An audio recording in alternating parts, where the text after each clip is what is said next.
Ladies, I have a serious question. I really do. Why do we hold on to bad relationships? Why do we hold on to relationships that are past their expiration date? To relationships that no longer serve us? Why do we do this? And I'm not saying that men don't do this, but I'm talking to my kinfolk. I'm talking to my lady folk. I'm talking to the girls in the room. Why do we do this? Why do we hold on to bad relationships? I mean, you're fighting every day, or at least more often than not. You're not happy. So why stay? Why fight for something that wasn't even meant for you in the first place? If being happy or happiness is a choice, then that means unhappiness is also a choice. So why are you choosing to be unhappy or in an unhappy relationship? It's like it's almost becoming the norm, and it's not a new thing. This has been around for a while, as far as, us ladies staying in relationships that just don't work and haven't worked for a while. But we use a lot of excuses. We give a lot of hall passes. We give a lot of passes, period. And we do like mental gymnastics to try and make sense of something that's not working for us. We know it's not working for us. We know that this person is not the person for us. And they may not be a bad person, but they're not good for us. So why do we hold on to these things, these people, these men, these relationships? Holding on to what wasn't meant for you or what isn't meant for you will keep you from what is meant for you. You're blocking your own blessing by holding on to what is not working. He doesn't treat me too well and he cheats on me, but as long as he comes home to me, we're all right. Why is having some of a man some of the time, why is that enough for you? Why is that okay for you? You don't want anything more? You don't think you're deserving of more? I mean, I'm sure there's many factors. There are women that have daddy issues, and we're not going to get into that right now, but they're seeking to replace a man that they've never had in their life, meaning a father. So they're seeking that which they never had in their life as a child. They're seeking that as an adult woman in a man, that type of support, that type of protection, that male force that they were never exposed to and was missing. So that may be an issue, which leads to a lack of value, lack of a sense of value that you have for yourself. When you are willing to take just about anything, that leaves people open to do just about anything to you. You know what I mean? Because they know that there's no line that will be crossed. So why get better if you're accepting what's bad already? Does that make any sense? Also, there is a very real fear of being alone. A lot of people don't like to be alone. They really don't. They got to have someone around them to make them feel good, to make them feel whole. They figure bad company's better than no company at all. And I definitely don't subscribe to that, because life is too short to be around bad company and to be treated badly. But there's a huge fear of being alone. I can't tell you how many times I've heard, and we've discussed this in my video where I talk about happiness is a choice, but he makes me happy. He makes me whole. Nobody's going to make you whole. Nobody's going to make you happy. Yes, they can spark that happiness in you, but to expect someone to bring you happiness, to make you happy, that's not going to happen. You have to have happiness inside yourself. Happiness is a choice, and you have to make that every day for yourself. But when you come into a relationship, you are supposed to be whole. You come to the table as a whole person, and you want to meet someone at the table who is also a whole person. So it's not 50-50, but it's 100-100. Two whole people coming together, not two halves making a whole. Does that make any sense? Don't expect anyone else to make you whole. To fill in the gaps, that you have to fill those gaps in yourself. Now, I'm not talking about people who are adding to your life. Okay, because a good partnership, of course, they should add happiness. They should add to what you already have. And I'm not saying that people can't help you along the way, because also in good relationships, you really want to be best friends. You want someone who's going to be there for you emotionally and help to make you a better person in that regard. But it's not a thing of you're waiting on someone else to be that better for you, to fill in those gaps for you. You have to do the work yourself. So a lot of us, we rely on these relationships as companionships, knowing that the romantic part is not being fulfilled. But as long as there's a warm body by us, we're okay with that. And that should never be okay. You're selling yourself short. And there's nothing wrong with taking time to yourself. Being alone actually can be a good thing. It gives you time to refresh the page and recalibrate and really make clear what you want out of a relationship and out of a man, and making sure that whatever you're asking for, you're bringing something to the table that's actually going to attract what you're asking for in this man. But knowing who you are, knowing your value, and not being fearful of being by yourself, being bold in your choices as far as what you want in a relationship from a man. And once you're in that relationship, knowing what's working for you and what's not. But we deserve better. You deserve better. But you got to recognize that for yourself first. And you hear people say love is love. Love is just not love. There's levels to it, okay? And you don't want to take just any type of love. Somebody's like, oh, I love you. Okay, now say it like you mean it. I love you. Okay, say it with expression. I love you. Okay, now say it with your chest. I love you. No, that's not the type of love I want. I want a type of love that you can feel, that it rings through, that you don't even have to guess. So love just ain't love. There are levels to it. And for us ladies, we should be attracting the type of love in our life that we deserve, that we want. Don't settle for any type of love. You want the best of the best. You want something that's really going to serve you as far as a relationship. Your love should be felt not only between the two of you, but everybody should know that y'all are together. So why do we do this? Why do we settle for the okie doke? And now that we asking questions, I got more questions. Why do we allow for bad behavior in a relationship? I mean, again, I know it goes back to knowing your value or lack thereof.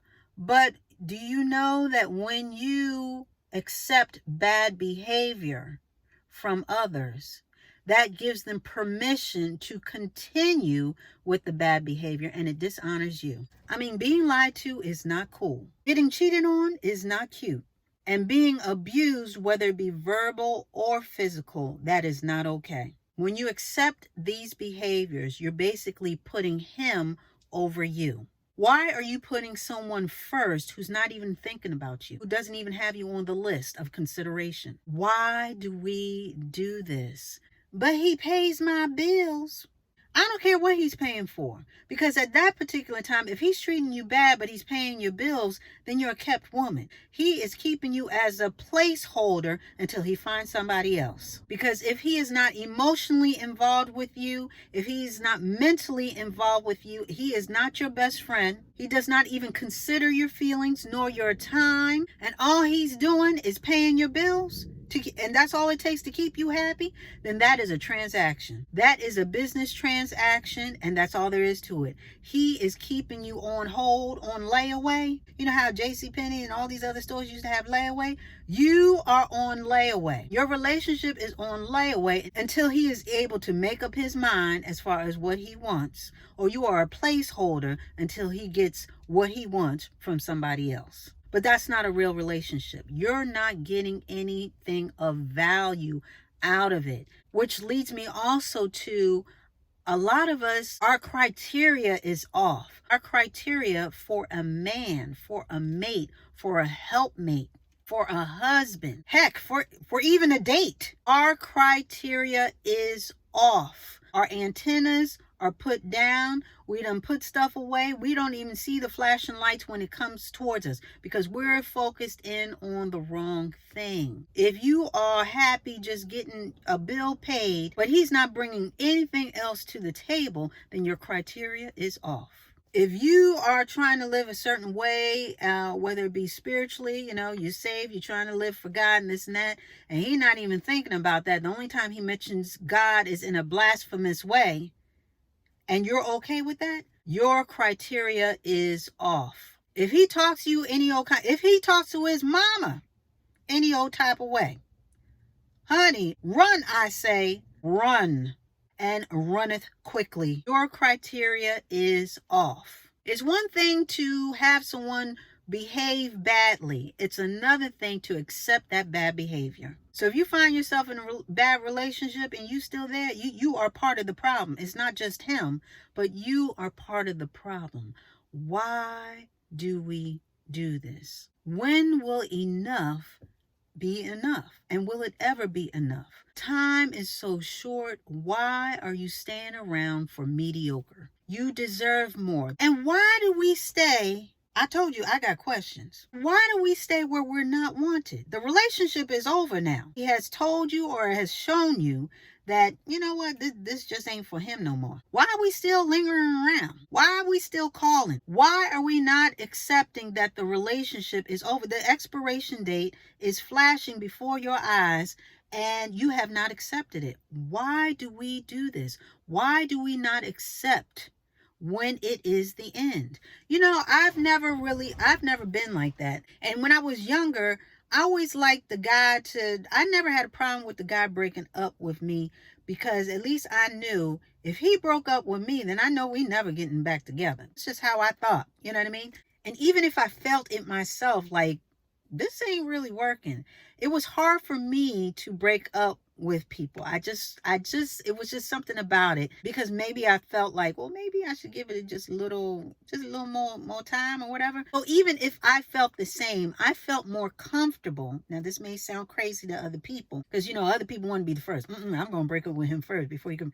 I never had a problem with that. I'd rather him break up with me, even if I felt the same way. That way I knew I wasn't going to come back. You know what I mean? I knew this was done. If you break up with me, I am not an ankle grabber. That's my term. I call it ankle grabbing. I'm not grabbing your ankles while you walk out the door. I'm good. You're not going to be dragging me down the street and I'm holding on to your ankles crying, why? We were so good together. Please don't go.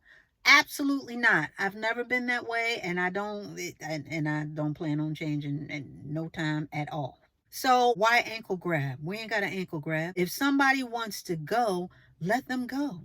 Let them figure it out. They may or may not be back, and everybody's situation is different. But in that time and place, if they want to go, let them go. Again, I'm simplifying this because everybody's situation is different. But I'm saying as a whole, in a relationship, if one person doesn't want to be in it, then why are you holding on to them? Let them go. Don't be an ankle grabber. You go on. This may be a sign of some things. Holding on to the bad can block your blessing from getting the good. I put too much effort and care into this relationship. I done molded the man and I don't want nobody else to benefit. I can't tell you how many times I've heard that. And I'm thinking to myself, but you're still not going to benefit from it because he don't want you. So if he don't want you, you still not going to benefit from everything that you say that you poured into him. His actions are going to back up his feelings. So if he doesn't want you, he's going to act like he doesn't want you and treat you that way. And you deserve more. Okay, so you did this for him, you did that, pat yourself on the back. Just know that you're going to be okay. Assess what was wrong in that relationship. Don't repeat it and get ready for the next one. Don't go chasing after no man. Okay, so I'm not talking about chasing after men. I'm talking about preparing yourself for the next relationship. Reassessing and making sure that you have everything that you need to bring to the table in order to attract what you're expecting from that other person, because you have to match them as well. We're not begging nobody for no bread. We're not begging nobody for attention. We're not begging anybody to stay, and we're not begging for no relationships. This is 2023, and if you found yourself doing that last year, this is a new year. It is time for a change because it's not working for you. You know, there's been celebrities and there are people out there that are, you know, it's very well known that they're in bad relationships. Every other day, their name is in the headlines and, you know, they're fussing and cussing and fighting and throwing each other around and doing that. That's not cute. That's hurt people hurting people. They're hurting each other. That's a codependency. You got one hurt person hurting the other hurt person. Both of them know that they're hurt, so they know how to hurt each other, and they keep hurting each other because that's what they know. But it's not cute. It's not cute, and guess what? It's not sustainable. So anyway, I'm sure I'm going to come back later with some more questions, and we'll chit-chat more about, what's going on in the relationship world. But I had some questions. They got dating shows on Netflix and this and that, and I think I was triggered by one of the shows, and I saw something, and I was just like, but why is she still with him? I think that's where it came from. But anyway, I just wanted to come in here and just ask some questions, honey. Why do we do this as women? Again, I'm just talking to my kinfolk right now, and I'm just confused. But I will say that we got to do better. We got to expect more and do better. And anybody who's not going to come to the table with what we require, then their attendance is no longer required. Get it? Got it? Good. And with that, we are going to put a button on it.